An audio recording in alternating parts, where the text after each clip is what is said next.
എല്ലാ കൂട്ടുകാർക്കും നമസ്കാരം. ഇന്നത്തെ നമ്മുടെ ക്വസ്റ്റ്യൻ പേപ്പർ 2024 ചോദിച്ച ക്വസ്റ്റ്യൻ പേപ്പറിന്റെ മാത്സ് പാർട്ടാണ്. First question നോക്കിയോളൂ. 0.99 എത്ര കൂട്ടിയാൽ 2 കിട്ടും? ഒന്നുമില്ലെങ്കിൽ നമ്മൾ മനസ്സിൽ കാൽക്കുലേറ്റ് ചെയ്യാൻ പറ്റും. 0.99ന്റെ കൂടെ എത്ര കൂട്ടിയാലാണ് ഒന്നാവുക? 0.01. പിന്നെ ഒരു ഒന്നും കൂടിയും കൂട്ടിയാൽ 2 ആവും. അപ്പോൾ 1.01 എന്നുള്ളതാണ് ആൻസർ. ഇല്ല, നിങ്ങൾക്ക് അങ്ങനെ കിട്ടണില്ല എങ്കിൽ നിങ്ങൾ എന്ത് ചെയ്യണം? 2നെ 2.00 എന്ന് എഴുതണം. മൈനസ് 0.99നെ 0.99 എന്ന് എഴുതുക. അപ്പൊ ഇനി മൈനസ് ചെയ്യുക. ഇവിടെ ആവുമ്പോൾ 0ന്ന് 9 കുറയ്ക്കാൻ പറ്റില്ല. അപ്പൊ ഇവിടുന്ന് നമ്മൾ ക്യാൻസൽ ചെയ്ത് കിട്ടണം. അപ്പൊ ഇവിടെ 10 ആവും. അപ്പൊ വീണ്ടും ഇവിടുന്ന് ഇങ്ങോട്ട് എടുത്താൽ ഇവിടെ 9 ആവും, ഇവിടെ 10 ആവും. അപ്പൊ 10 മൈനസ് 9 1, 9 മൈനസ് 9 0.1. പിന്നെ ഇത് ക്യാൻസൽ ചെയ്തിട്ടാണ് ഇവിടെ 1 ആക്കിയത്. അപ്പൊ 1 മൈനസ് 0 1. അപ്പൊ 1.01 എന്നുള്ളതാണ് ആൻസർ. നെക്സ്റ്റ് ക്വസ്റ്റ്യൻ നോക്കാം. മാർച്ച് 1 തീയതി തിങ്കളാഴ്ചയായാൽ ആ മാസം എത്ര ചൊവ്വാഴ്ചകൾ കാണും? മാർച്ച് 1 തീയതി തിങ്കളാഴ്ച അല്ലെ? അപ്പൊ 2 തീയതിയാണ് ചൊവ്വാഴ്ച. അടുത്ത ചൊവ്വാഴ്ച വരുന്നത് 7 ദിവസം കൂട്ടിയിട്ട്. അപ്പൊ 2 7 9. പിന്നത്തെ 9 7 16. പിന്നത്തത് 16 7 എത്രയാണ്? 23. പിന്നത്തത് 7 30. അപ്പോൾ എത്ര ചൊവ്വാഴ്ചകൾ വരും? 1 2 3 4 5. 5 ചൊവ്വാഴ്ചകളാണ് വരിക. അപ്പോൾ എങ്ങനെയാണ്? ഒരു ചൊവ്വാഴ്ച കിട്ടിക്കഴിഞ്ഞാൽ അതിൻ്റെ 7 ദിവസം കഴിഞ്ഞിട്ടുള്ളത് പിന്നത്തെ ചൊവ്വാഴ്ചയായിരിക്കും. പിന്നെ 7 ദിവസം കഴിഞ്ഞത് പിന്നത്തെ ചൊവ്വാഴ്ച. അങ്ങനെ നമ്മൾ കാൽക്കുലേറ്റ് ചെയ്താൽ മാർച്ചിൽ 31 ദിവസമാണ് ഉള്ളത്. അപ്പോൾ അതിൽ 30ാമത്തെ ദിവസം വരെ ചൊവ്വാഴ്ച വരും. അപ്പോൾ എത്ര എണ്ണം വരും? 5 എണ്ണം വരും. നെക്സ്റ്റ് ക്വസ്റ്റ്യൻ നോക്കാം. 0 1 3 6 10 ആണെങ്കിൽ അടുത്ത സംഖ്യ. 0നോട് 1 കൂട്ടി, അപ്പോൾ 1 ആയി. 1നോട് 2 കൂട്ടി 3 ആയി. 3നോട് 3 കൂട്ടി 6 ആയി. 6നോട് 4 കൂട്ടി 10 ആയി. അപ്പോൾ 1 2 3 4 എന്നാണ് കൂട്ടുന്നത്. അപ്പൊ ഇനി അടുത്തത് 5 കൂട്ടണം. 10നോട് കൂടി 5 കൂട്ടിയാൽ 15 ആവും. നെക്സ്റ്റ് ക്വസ്റ്റ്യൻ നോക്കാം. 25ന് മുമ്പ് എത്ര അഭാജ്യ സംഖ്യകളുണ്ട്? അഭാജ്യ സംഖ്യകൾ എന്ന് പറഞ്ഞാൽ പ്രൈം നമ്പേഴ്സ് എന്ന് പറഞ്ഞിട്ടുണ്ടെങ്കിൽ എന്താണ്? ആ സംഖ്യയും പിന്നെന്താണ്? 1 മാത്രമേ അതിന്റെ ഘടകങ്ങളായിട്ടുണ്ടാവുള്ളൂ. അതാണ് അഭാജ്യ സംഖ്യ. ഏറ്റവും ചെറിയ അഭാജ്യ സംഖ്യയാണ് 2. അത് തന്നെയാണ് ഇരട്ട അഭാജ്യ സംഖ്യ എന്ന് പറയുന്ന ഒരേ ഒരു അഭാജ്യ സംഖ്യയുള്ളൂ. അത് 2 ആണ്. അപ്പൊ 2 ഉണ്ട്. പിന്നെ എന്താണ്? അടുത്ത അഭാജ്യ സംഖ്യ ഏതാണ്? 3, പിന്നെ 5, പിന്നെ 7, പിന്നെ എന്താണ്? 11, 13, പിന്നെ എന്താണ്? 17, 19, പിന്നെയോ 23. അപ്പൊ എത്ര എണ്ണം വരും? 2 4 6 8 9 എണ്ണം. അപ്പോൾ ബി എന്നുള്ളതാണ് ആൻസർ ആയിട്ട് വരിക. മനസ്സിലായെന്ന് വിചാരിക്കണു. അഭാജ്യ സംഖ്യ എന്ന് പറഞ്ഞാൽ പ്രൈം നമ്പേഴ്സ് ആണ്. പ്രൈം നമ്പേഴ്സ് 25ന് മുന്നേ എത്ര പ്രൈം നമ്പേഴ്സ് ഉണ്ട് എന്നുള്ളതാണ് നമ്മളുടെ ചോദ്യം. അപ്പൊ നമ്മൾ എഴുതി നോക്കുക, എന്നിട്ട് ആൻസർ കണ്ടുപിടിക്കുക. അപ്പൊ എന്താണ് ആൻസർ? ബി എന്നുള്ളതാണ്. നെക്സ്റ്റ് ക്വസ്റ്റ്യൻ നോക്കാം. റൂട്ട് ഓഫ് 0.0049 എത്ര? ഇത് റൂട്ടിന്റെ ഉള്ളിൽ പോയിന്റ് കഴിഞ്ഞ് 4 സ്ഥാനം ഉണ്ടാക്കിയെങ്കിൽ റൂട്ടിന് വെളിയിലേക്ക് വരുമ്പോൾ അത് 2 സ്ഥാനമാവും. അപ്പോൾ 2 സ്ഥാനമാണ് ഉണ്ടാവുക. ഇനി റൂട്ട് ഓഫ് പോയിന്റ് ഒന്നും ഇല്ലാച്ചെങ്കിൽ 49 ആണ്. 49ന്റെ റൂട്ട് എന്ന് പറയുന്നത് 7 ആണ്. ഇനി വെളിയിൽ വന്ന എത്ര പോയിന്റ് ഉണ്ടാവും എന്ന് ഞാൻ പറഞ്ഞേ? 4 സ്ഥാനം റൂട്ടിന്റെ ഉള്ളിലുണ്ട് വെച്ചെങ്കിൽ അതിന്റെ പകുതി, അതായത് 2 സ്ഥാനം. അപ്പോൾ 0.07 എന്ന് എഴുതിയാലാണ് ഇത് ശരിയാവുക. ഇനി നിങ്ങൾക്ക് സംശയം ഉണ്ട് വെച്ചെങ്കിൽ എന്ത് ചെയ്യണം? 0.07 ഇൻറ്റു 0.07 നോക്കിയാൽ നമുക്ക് ഈ സംഖ്യ കിട്ടണില്ലേ നോക്കണം. അതായത് 7 49 പോയിന്റ് കഴിഞ്ഞിട്ട് എത്ര സ്ഥാനം ഉണ്ട്? 4 സ്ഥാനം. അപ്പോൾ 0.0049 എന്ന് കിട്ടും. നെക്സ്റ്റ് ക്വസ്റ്റ്യൻ നോക്കാം. സെക്കൻഡിൽ 12.5 മീറ്റർ വേഗതയിൽ ഓടുന്ന 150 മീറ്റർ നീളമുള്ള ഒരു തീവണ്ടി 350 മീറ്റർ നീളമുള്ള ഒരു പാലം കടക്കാൻ എത്ര സമയമെടുക്കും? അതായത് എത്ര സമയം എടുക്കുന്നു നോക്കാൻ വേണ്ടിയിട്ട് നമ്മൾ എത്ര ദൂരാണ് സഞ്ചരിക്കേണ്ടത്? ഈ തീവണ്ടിയുടെ നീളവും പാലത്തിന്റെ നീളവും കൂടി കൂട്ടണം. ആ ദൂരം സഞ്ചരിച്ചാൽ മാത്രമേ അത് പാളം കടക്കുകയുള്ളൂ, അല്ലെ? പാലം കടക്കുകയുള്ളൂ. അപ്പം 350ന്റെ കൂടെ എത്ര ചെയ്യണം? 150 കൂടി കൂട്ടണം. അപ്പൊ എത്രയാണ്? 5 5 10. ഇവിടെ എന്ത് വരും? 500 എന്ന് വരും. 500 മീറ്റർ ആണ് നമുക്ക് കടക്കേണ്ടത്, അല്ലെ? ഇനി എത്ര സെക്കൻഡില് എത്രയാണ്? മീറ്റർ പെർ സെക്കൻഡ് എന്നുള്ളത് 12.5 ആണ് മീറ്റർ പെർ സെക്കൻഡ് വേഗത. അപ്പൊ 12.5 എന്ന് പറഞ്ഞാൽ എത്രയാണ്? 12 × 2 24 + 1 25/2 മീറ്റർ പെർ സെക്കൻഡ് ആണ് അതിന്റെ വേഗത. വേഗത കിട്ടി, ദൂരം കിട്ടി. ഇനി എങ്ങനെയാണ് സമയം കണ്ടുപിടിക്കുക? ദൂരം ബൈ വേഗതയാണ് സമയം. ദൂരം ബൈ വേഗത ഈക്വൽ ടു സമയം. അപ്പൊ എങ്ങനെയാണ് കണ്ടുപിടിക്കുക? 500 ഡിവൈഡഡ് ബൈ 25/2. ഈ 2 മുകളിലേക്ക് പോവും. അപ്പൊ 25 ഈ 500ൽ എത്ര പ്രാവശ്യം പോവും? 20 പ്രാവശ്യം. അപ്പൊ 20 × 2 വന്നു. അത് എത്രയാണ്? 40. 40 സെക്കൻഡ് കൊണ്ടാണ് ആ പാലം കടന്നു പോകുക. അപ്പൊ നിങ്ങൾക്ക് മനസ്സിലായെന്ന് വിചാരിക്കുന്നു. ഇത് നിങ്ങൾക്ക് ഓർമ്മ വേണം. ദൂരം ബൈ വേഗതയാണ് സമയം എന്നുള്ളത്.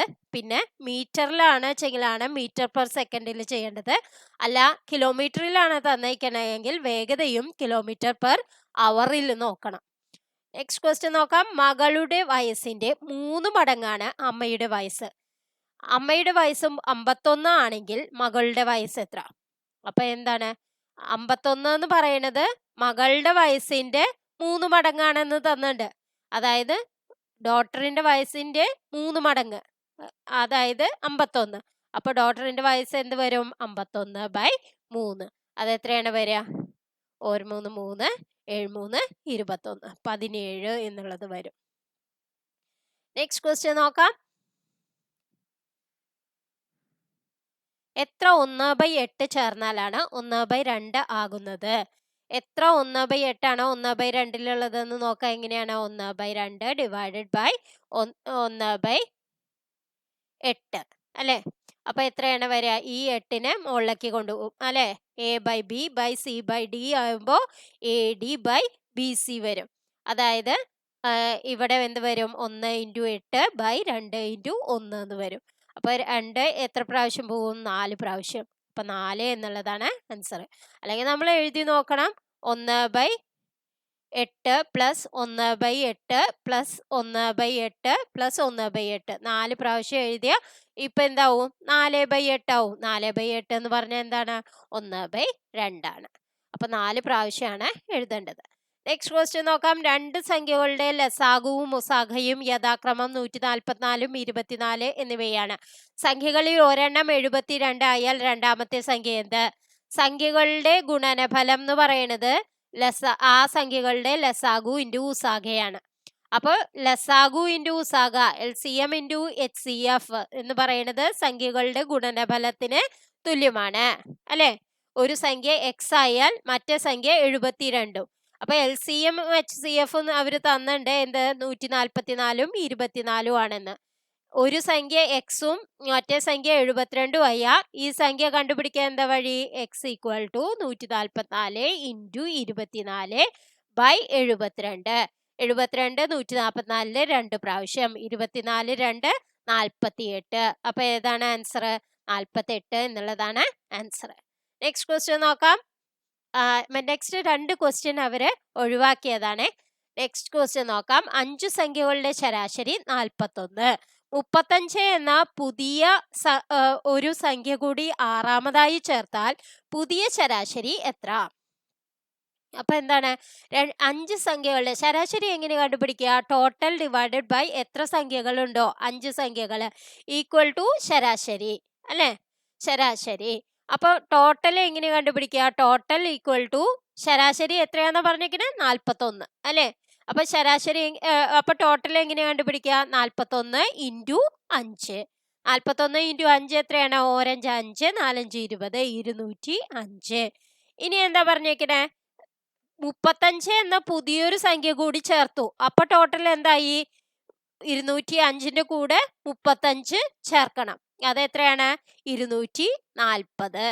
അപ്പൊ ശരാശരി ഇനി കാണണം. 240 ഡിവൈഡഡ് ബൈ എത്ര സംഖ്യകളുണ്ട്? അപ്പൊ ഒരെണ്ണം കൂടി അല്ലെ? 5 കൂടെ ഒന്നും കൂടി 6 ആയി. അപ്പൊ 240/6 അതെത്രയാണ്? 40. അപ്പൊ സി എന്നുള്ളതാണ് ആൻസർ ആയിട്ട് വരിക. നെക്സ്റ്റ് ക്വസ്റ്റ്യൻ നോക്കാം. 485.012 ഇൻറ്റു 100. 100 കൊണ്ട് 1000 കൊണ്ടൊക്കെ ഗുണിക്കാൻ വേണ്ടിയിട്ട് എന്താണ്? എത്ര പൂജ്യങ്ങളുണ്ടോ അത്രയും സ്ഥാനം ഇങ്ങോട്ട് നീക്കിയാൽ മതി. പോയിന്റ് കഴിഞ്ഞിട്ടുള്ളത് അത്രയും സ്ഥാനം നീക്കുക. അപ്പോൾ ഇവിടെയാണ് പോയിന്റ് വരിക. അപ്പൊ എന്താ വരിക? 485.01.2 എന്ന് വരും. അപ്പൊ ഇതാണ് സി എന്നുള്ളതാണ് ആൻസർ. ഇനി 1000 കൊണ്ടാണ് വെച്ചെങ്കിലോ 3 സ്ഥാനം നീക്കണം. അപ്പൊ എന്ത് വരും? 48, 50, 12 എന്നുള്ളത് ആൻസർ വരും. അപ്പോൾ പോയിന്റ് എങ്ങനെയാണ് നീക്കുക? ഇനി ഡിവിഷൻ ആണ് വെച്ചെങ്കിൽ നമ്മൾ ഇങ്ങോട്ടാണ് നീക്കേണ്ടത്. പോയിന്റ് കഴിഞ്ഞിട്ട് ഈ ഭാഗത്തേക്ക് നീക്കണം. ഡിവിഷനിലാണ് വെച്ചെങ്കിൽ എത്ര പൂജ്യങ്ങളുണ്ടോ അത്രയും സ്ഥാനം ഇങ്ങോട്ട് നീക്കും.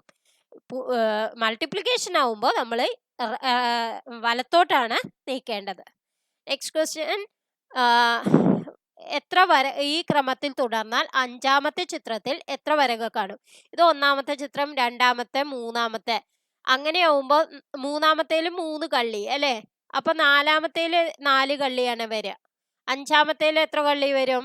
5 കള്ളി വരും അല്ലെ? ഇങ്ങനെയാണ് 5 കള്ളി വരിക. 2, 4, 5 കള്ളി വരും. അപ്പൊ ഇനി എത്ര വരകളാണ് കാണുന്നതെന്ന്, അതായത് ഇവിടെ 1, 2, 3, 4, 5, 6 വരകള് ഈ ഇവിടെയുണ്ട് അല്ലെ? ഈ ഭാഗത്ത് ഇനി എത്ര വരകളുണ്ട്? 1, 2, 3, 4, 5 എണ്ണം. ഈ ഭാഗത്തോ 1, 2, 3, 4, 5 വരകള്. അപ്പൊ എത്രയാണ്? 5, 5, 10, 6, 16 വരകളാണ് കാണാൻ സാധിക്കുക. അപ്പൊ ബി എന്നുള്ളതാണ് ആൻസർ. നെക്സ്റ്റ് ക്വസ്റ്റ്യൻ നോക്കാം. A, B, C, D, E എന്നിങ്ങനെ 5 കുട്ടികൾ ഒരു വരിയിൽ നിൽക്കുന്നു. ബിയുടെയും ഡിയുടെയും ഇടയിലാണ് എയുള്ളത്. ഡിയുടെയും ഇയുടെയും ഇടയിലാണ് സി ഉള്ളത്. ഏറ്റവും അറ്റത്തുള്ള കുട്ടികൾ ആരെല്ലാമായിരിക്കും? ബിയുടെയും ഡിയുടെയും ഇടയിലാണ് ഈ എ എന്ന് പറഞ്ഞു. ഇനി എന്താ പറഞ്ഞ? ഡിയുടെയും ഇയുടെയും ഇടയിലാണ്, ഡിയും ഇയുടെയും ഇടയിലാണ് സി ഉള്ളത്. അപ്പൊ ഏതാണ് അറ്റത്തുള്ളത്? ബിയും ഇയും ആണ്. അപ്പൊ എ എന്നുള്ളതാണ് ആൻസർ. നെക്സ്റ്റ് ക്വസ്റ്റ്യൻ നോക്കാം. 15/18 ഈക്വൽ ടു എത്ര ബൈ 30? അതായത് ഇത് അനുപാതം വെച്ചിട്ടാണ് ചെയ്യേണ്ടത്. 15/18 എന്ന് പറഞ്ഞാൽ എത്രയാണ്? ഇതിന് ചെറുതാക്കിയ രൂപമാക്കുമ്പോൾ ഇതിനെയും 3 കൊണ്ട് ഡിവൈഡ് ചെയ്യാം അല്ലെ? അപ്പൊ 3 15 ആയി. ഇതിന് 6 3 18. 5/6 ആണ് വരേണ്ടത്. 5/6 ഈക്വൽ ടു ലൈക്ക് ഫ്രാക്ഷൻ ആക്കുകയാണ്. അതായത് ഒരേപോലത്തെ ഫ്രാക്ഷൻ ആക്കുമ്പോൾ 30 ആണ് ഇവിടെ വരേണ്ടത് വെച്ചെങ്കിൽ ഇതിനെ 5 കൊണ്ടാണ് മൾട്ടിപ്ലൈ ചെയ്യേണ്ടത്. അപ്പൊ ഇതിന് 5 കൊണ്ട് ഗുണിക്കണം അല്ലെ? 5 25. അപ്പൊ 25 എന്നുള്ളതാണ് ആൻസർ. അപ്പൊ നമ്മൾ എന്താ ചെയ്തത്? ഇതിനെ നമ്മളുടെ ഏറ്റവും ചെറിയ രൂപമാക്കി. അത് കഴിഞ്ഞിട്ട് ഇതിനെ എത്ര കൊണ്ട് മൾട്ടിപ്ലൈ ചെയ്താലാണ് ഈ 30 കിട്ടുക എന്ന് നോക്കി. അത് കാരണം ഏതിനെയും അംശത്തിനെയും അതുകൊണ്ട് തന്നെ മൾട്ടിപ്ലൈ ചെയ്തു. നെക്സ്റ്റ് ക്വസ്റ്റ്യൻ നോക്കാം. 5 കിലോ ഗോതമ്പിന് 91.50 രൂപ 91.50 രൂപ ആകുമെങ്കിൽ 183 രൂപയ്ക്ക് എത്ര കിലോ ഗോതമ്പ് കിട്ടും? അതായത് 5 കിലോ ഗോതമ്പിനാണ് പറഞ്ഞിരിക്കണേ. എത്ര? 91.50. അപ്പൊ 1 കിലോവിന് എത്ര വരും? 91.50/5. അതെത്ര വരും? 4 5 41 8 5 40 15 3 15 18.3. അതായത് 18 രൂപ 30 പൈസയാണ് ഏത് 1 കിലോ ഗോതമ്പിന്. അപ്പൊ 183 രൂപയ്ക്ക് എത്ര വരും? ഇതിനെ 10 കൊണ്ട് മൾട്ടിപ്ലൈ ചെയ്താലല്ലേ 183 വരിക. അതായത് ഈ പോയിന്റ് ഇങ്ങോട്ട് നീങ്ങണം. അപ്പൊ 10 കൊണ്ട് മൾട്ടിപ്ലൈ ചെയ്താലാണ് ഇതിനെ ഇങ്ങോട്ട് നീങ്ങുക അല്ലെ? അപ്പൊ 10 കിലോ വാങ്ങിയാലാണ് നമുക്ക് 183 രൂപയ്ക്ക് 10 കിലോ ഗോതമ്പാണ് നമുക്ക് കിട്ടുന്നത്. അല്ലെങ്കിൽ എന്ത് ചെയ്യണം? 18.30 ഇൻറ്റു 183 ഡിവൈഡഡ് ബൈ 18.3 ചെയ്യണം. അപ്പൊ നമുക്കറിയാം ഇതിനെ എത്ര കൊണ്ട് മൾട്ടിപ്ലൈ ചെയ്താലാണ് ഇത് കിട്ടുക എന്ന് നമ്മൾ നോക്കിയാൽ മതി. അതായത് 10 കൊണ്ട് മൾട്ടിപ്ലൈ ചെയ്താൽ മതി. നെക്സ്റ്റ് ക്വസ്റ്റ്യൻ നോക്കാം. 5 × 21 - 7 + 7 × 2. ഇത് ബോർഡ് മാസ് റൂൾ ഉപയോഗിക്കണേ, അല്ലെങ്കിൽ നിങ്ങളുടെ തെറ്റും. അപ്പൊ ബ്രാക്കറ്റ് ആദ്യം ചെയ്യണം. അതെന്താണ്? 14. ഇനി ഇൻറ്റു ചെയ്യണം. 5 × 14 എത്രയാണ്? 4 5 20, 2 70. ഇവിടെയും 7 2 14. അപ്പൊ 70 + 14 84. ഡി എന്നുള്ളതാണ് ആൻസർ. Next question. 6 ആളുകൾ ഒരു ജോലി 10 ദിവസം കൊണ്ട് ചെയ്തു തീർക്കുന്നു എന്നാൽ ഒരാൾ ആ ജോലി എത്ര ദിവസം കൊണ്ട് ചെയ്തു തീർക്കും? അതായത് 6 ആളുകൾ 10 ദിവസം കൊണ്ട് ചെയ്യുന്ന ജോലി എന്ന് പറഞ്ഞാൽ ആകെ ജോലി എത്രയാണ്? 6 ആള് 10 ദിവസം ചെയ്യണ ജോലി. 6 × 10 60 ആണ് ജോലി അല്ലെ? 60 ജോലി ഒരാളാണ് ചെയ്യണെച്ചെങ്കിൽ 60 ദിവസം കൊണ്ടാണ് തീരുക. മനസ്സിലായോ? അപ്പൊ എത്രയാണ് ടോട്ടൽ ജോലി എന്ന് നോക്കുക, അതിനെ ഡിവൈഡഡ് ബൈ 1. അതായത് ഒരാളാണ് ചെയ്യണത്. അപ്പൊ 60 ജോലി ഒരാൾ ഡിവൈഡ് ചെയ്തിട്ടുണ്ടെച്ചെങ്കിൽ 60 ദിവസം വേണ്ടി വരും. Next question. 3/13 divided by 4/26. 3/13 divided by 4/26. ഇങ്ങനെയാണ് ഫ്രാക്ഷന്റെ ഡിവിഷൻ ചെയ്യുക. ഇതിനെ അതിന്റെ വ്യുൽക്രമം കൊണ്ട് ഗുണിച്ചാൽ മതി. വ്യുൽക്രമം എന്ന് പറഞ്ഞാൽ എന്താണ്? അംശത്തിനെ ഛേദമായും ഛേദത്തിനെ അംശമായും ചെയ്യുക. അപ്പൊ 3/13 ഇൻറ്റു ഇതിന്റെ ഛേദം എന്താണ്? 26. അത് അംശാക്കുക.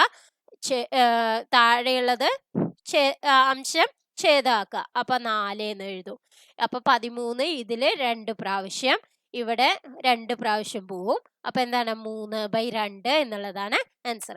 അപ്പൊ ഇന്നത്തെ വീഡിയോ നിങ്ങൾക്ക് എല്ലാവർക്കും ഇഷ്ടമായി എന്ന് വിചാരിക്കുന്നു. ഇനിയും കൂടുതൽ വീഡിയോസ് വേണമെങ്കിൽ നിങ്ങൾ കമന്റ് ചെയ്യാനും ലൈക്ക് ചെയ്യാനും മറക്കരുത്. Thank you for watching.